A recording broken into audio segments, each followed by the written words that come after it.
Hello नमस्कार friends, मैं Rohit Singh. You are watching my official YouTube channel battle for SSC for better preparations. Hindi का महामैराथन classes में आज हम लोग करने वाले हैं। आइए स्टार्ट करते हैं हिंदी का प्रीवियस ईयर क्वेश्चन पेपर। और अब ये परीक्षा की अंतिम दिनों की तैयारी है। पहला क्वेश्चन क्या है, 51 से स्टार्ट करेंगे। संस्कृति के 4 अध्याय के रचनाकार कौन है? संस्कृति के 4 अध्याय काफ़ी फेमस रचनाकार हैं, दिनकर जी। ठीक है, रामधारी सिंह दिनकर। नेक्स्ट देखते हैं, 11 वर्ष का समय ये किसकी रचना है? बताइए, 11 वर्ष का समय किसकी रचना है? ये रचना है रामचंद्र शुक्ल। ठीक है, ऑप्शन डी रामचंद्र शुक्ल। 11 वर्ष का समय रामचंद्र शुक्ल जी की रचना है। नेक्स्ट, अब यहाँ पे फिल इन द ब्लैंक्स है। व्यक्ति को की कर्तव्य मूढ़ बना देती है, तो क्या बना देती है मेरे भाई? ये है दुविधा। ठीक है, दुविधा, ऑप्शन ए 53 का ए। नेक्स्ट, सूरदास ने किस भाषा में सुरसागर की रचना किया था? अवधी, ब्रज, खड़ी बोली, राजस्थानी। तो इन्होंने जो सुरसागर की जो रचना की था वो किया था ब्रज भाषा में। ठीक है, नेक्स्ट क्वेश्चन इजी लेकिन आसान लेकिन रिपीटेड वाला क्वेश्चन है। यामा किसकी रचना है? यामा किसकी रचना है? महादेवी वर्मा। नेक्स्ट देखते हैं 56 नंबर क्वेश्चन। इस तरीके का 1-2 क्वेश्चन आपको मिलने वाला है। ठीक है, पंक्ति रहेगा और उसकी रचनाकार आपसे पूछेगा। पराधीन, सपनेहु,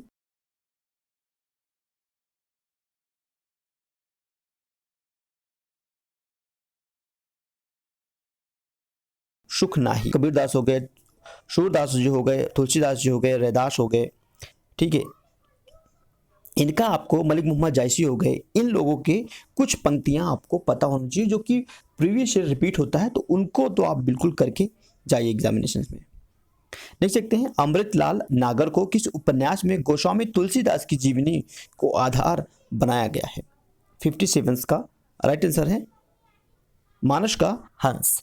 ये काफ़ी इंपॉर्टेंट क्वेश्चंस बनता है एग्जामिनेशन में और बहुत बड़ा रिपीट होता है। तो जो अमृतलाल नागर हैं, अमृतलाल नागर की किस उपन्यास, तो ये भी आपको याद रखना है कि मानस का हंस ये किसका उपन्यास है? अमृतलाल नागर जी का है। तो उपन्यास में गोस्वामी तुलसीदास की जीवनी, ठीक है, के आधार बनाया गया है। ठीक है,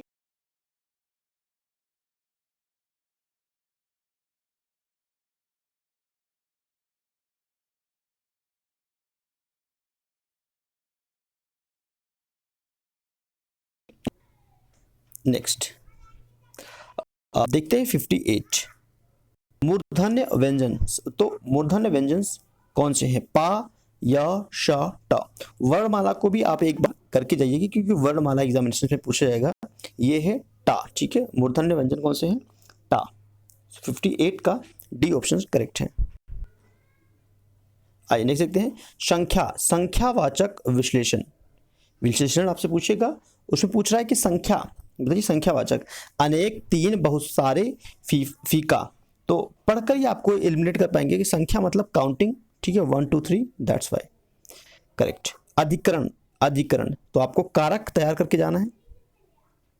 कारक से कुछ ऐसे क्वेश्चन पूछेगा। अधिकरण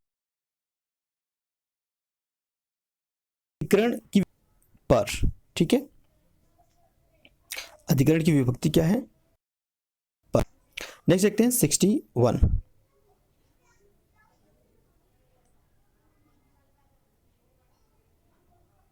कक्षा में बहुत से बच्चे थे, कक्षा में बहुत से बच्चे थे, इसमें विश्लेषण कौन सा भेद है? इसमें विश्लेषण का कौन सा भेद है?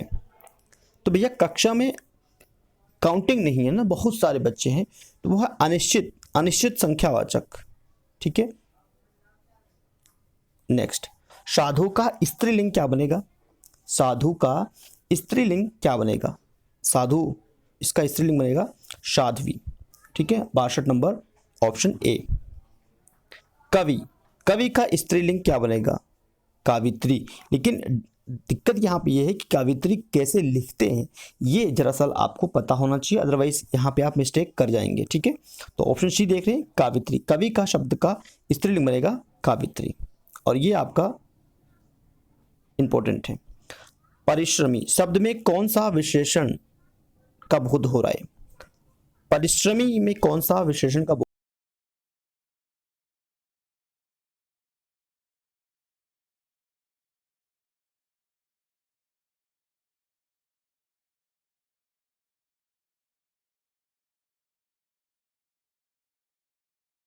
हो रहा है? का गुणवाचक विशेषण है। ठीक है, परिश्रमी कौन सा विश्लेषण है? गुणवाचक विश्लेषण। वह कौन सा शब्द है जो प्रायः बहुवचन में प्रयुक्त होता है? बताइए कौन सा शब्द है जो कि प्रायः बहुवचन में प्रयुक्त होता है? 65 का डी ऑप्शन करेक्ट है आपका, प्राण। ठीक, नेक्स्ट, अब रिक्त स्थान की पूर्ति करनी है। प्रत्येक प्रश्न के लिए 4 संभावित उत्तर है। 66 प्रत्येक के लिए यहाँ पे आएगा 4 संभावित प्रश्न है। प्रत्येक प्रश्न की 4 संभावित उत्तर होंगे, तो ये बेटर लग रहा है। ठीक है, 66 का सी। 67 वह श्रोता ही जान जाएगा में वह सर्वनाम है, तो भैया कौन सा सर्वनाम है? ये क्या पूछ रहा है, कौन सा सर्वनाम है? यह आपका निजवाचक सर्वनाम है। नेक्स्ट, निम्नलिखित वाक्यों में अकर्मक क्रियार्थक वाक्य है। बताओ कौन सा अकर्मक क्रियार्थक वाक्य है? बूंद बूंद से घड़ा भरता है, किससे भरता है भैया? बूंद बूंद से घड़ा भरता है, तो ये आपका अकर्मक क्रियार्थक वाक्य है। अकर्मक और सकर्मक, ये भी आपको टॉपिक तैयार करके जाना है। देख सकते हैं, कबीर कल बहुत सुंदर दिख रहा था। उपरोक्त वाक्य में रेखांकित शब्द व्याकरण की दृष्टि से क्या है? कबीर कल बहुत सुंदर दिख रहा था, तो भैया ये क्या है? बहुत सुंदर दिख रहा था, ये क्या है? विश्लेषण। ठीक है, ऑप्शन डी। 7 नंबर, पशुता शब्द का उदाहरण है। पशुता शब्द उदाहरण है, तो किसका उदाहरण है? यह उदाहरण है आपका भाववाचक संज्ञा का। ठीक है, पशुता भाववाचक संज्ञा का उदाहरण है। व्युत्पत्ति के आधार पर संज्ञा के कितने भेद होते हैं? अच्छा क्वेश्चन है। 5। इत्यादि का संधि विच्छेद क्या बनेगा? इत्यादि का संधि विच्छेद क्या बनेगा? इत प्लस यादि, इति प्लस यादि, इत प्लस आदि, या इति प्लस अयादि? तो ये क्वेश्चन का जवाब आप लोग कमेंट में करेंगे। ठीक है, क्लियर है? किसका? इत्यादि का संधि विच्छेद। एंड आई होप कि आप लोग संधि विच्छेद पढ़ चुके होंगे, तो डेफिनेटली इस क्वेश्चन का जवाब आप लोग कमेंट में करेंगे। ठीक है, जितने लोग इस वीडियो को देखना, डेफिनेटली आपको कमेंट करना है 72 नंबर क्वेश्चन का। नेक्स्ट, मोहन बाजार जा रहा है, इस वाक्य में उद्देश्य। मोहन बाजार जा रहा है, इस वाक्य में उद्देश्य क्या है? तो भैया मोहन आपका उद्देश्य है। समास का शाब्दिक अर्थ क्या होता है? विग्रह, विच्छेद, विस्तार, संक्षेप। क्या होता है भैया? संक्षेप होता है समास। नेक्स्ट, मृगनयनी में कौन सा समास है? मृगनयनी इंपॉर्टेंट है। मृगनयनी में कौन सा समास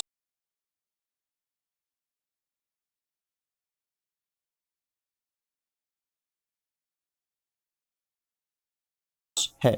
का पर्यायवाची 76 क्या है? अलावा। 76 शिवा का पर्यायवाची है अलावा। नाउ हिमालय का पर्यायवाची क्या बनेगा? हिमालय का पर्यायवाची बनेगा हिमगिरी। ठीक है, नेक्स्ट देखते हैं दुर्लभ का पर्यायवाची क्या बनेगा? दुर्लभ का पर्यायवाची बनेगा नायाब। ठीक है, कहते नहीं कि वो दुर्लभ पक्षी है, मतलब कम देखा जाता है।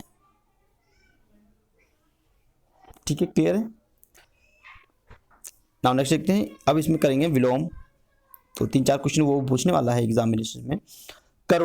करुण का विलोम क्या बनेगा? निष्ठुर। इंपॉर्टेंट है, याद करेंगे इसको। करुण का निष्ठुर। औरत, औरत का क्या बनेगा? अपोजिट, आदमी। ठीक है, औरत का आदमी। हित, हित का क्या बनेगा? अहित। तो इसमें खाली एक थोड़ा सा टफ था, कौन सा? करुण का निष्ठुर, निष्ठुर। ठीक है, ये वाला टफ था, बाकी दोनों आसान थे। तो ऐसे ही आपको मिलने वाला है, एक दो आपको टफ मिलेगा तो उसकी प्रिपरेशन आपको करके जाना है। दोपहर से पहले के समय के लिए एक शब्द, दोपहर से पहले के समय के लिए एक शब्द क्या बोलते हैं? पूर्वा। नाउ नेक्स्ट, साखी, शाखी।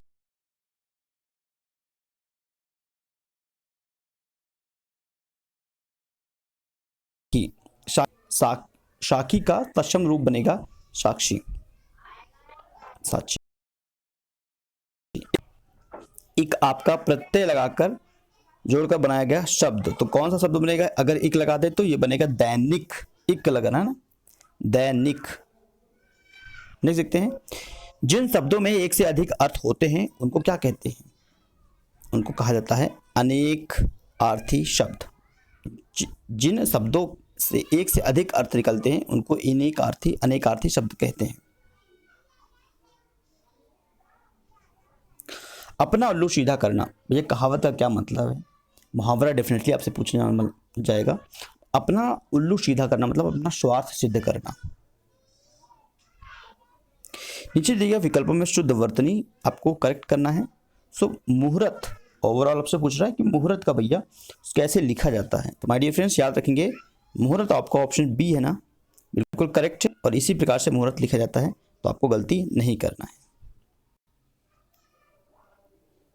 88 नंबर क्वेश्चन है, दिए गए प्रश्न के 4 विकल्पों में से सही वाक्य का चयन कीजिए। सही वाक्य का चयन कीजिए। वर्तमान में रोहित की आयु 30 वर्ष है। वर्तमान में रोहित की आयु वर्ष 30 है, तो ये तो गलती है। वर्तमान में रोहित की 30 वर्ष आयु है, ये भी गलत है। वर्तमान में रोहन की अवस्था 30 वर्ष की है, ये भी गलत है।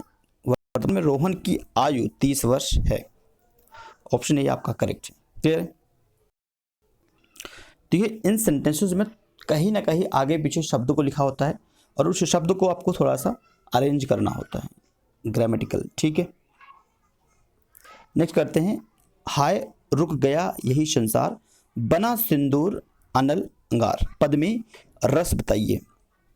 अगर इस प्रकार का रस आएगा तो थोड़ा सा मुश्किल आप पड़ेगा। वैसे रस में अमूमन आपसे पूछा जाएगा रस। ठीक है, कम से कम 2 क्वेश्चन पूछा जाएगा, और उसमें अस्थाई भाव आपका लगभग पूछते हैं। तो इस तरीके के क्वेश्चन कम मिलता है, लेकिन अस्थाई भाव आपको तैयार करके जाना है। इस तरीके की कुछ पंक्तियां तैयार कर लीजिए जो कि प्रीवियस एग्जाम में पूछा गया है। ठीक है, तो यह कौन सा रस है भाई? यह करुण रस है। ठीक है, करुण रस। हाय रुक गया यही संसार, बना सिंदूर अनल अंगार। निम्नलिखित में से मात्रिक छंद, निम्नलिखित में से मात्रिक छंद कौन सा है? कौन सा मात्रिक छंद है? यह है दोहा। ओके, नेक्स्ट 91, उसका मुख चंद्रमा के समान सुंदर है। उसका मुख चंद्रमा के समान सुंदर है। इस वाक्य में साधारण धर्म क्या है? क्या है भाई? सुंदरता, ऑप्शन ए। क्लियर? तो फिनिश होता है यहाँ पे सेशन, और आप लोग बताएंगे, एक क्वेश्चन मैंने आपसे पूछा है तो उसका जवाब आप लोग देंगे, उसको कमेंट करना है। ठीक है, इत्यादि का संधि विच्छेद मैंने पूछा था आपसे, उसको कमेंट करना है, और कितना सही हुआ तो ये भी आप बताएंगे कमेंट करके। और वीडियो को डेफिनेटली आप लाइक कर सकते हैं। चैनल पर पहली बार आए हैं, डेफिनेटली सब्सक्राइब कर लीजिए। इन फ्यूचर में भी आपको बेनिफिट होगा, और शेयर कर सकते हैं इस वीडियो को, कमेंट करना ना भूलें। Thank you for watching this video.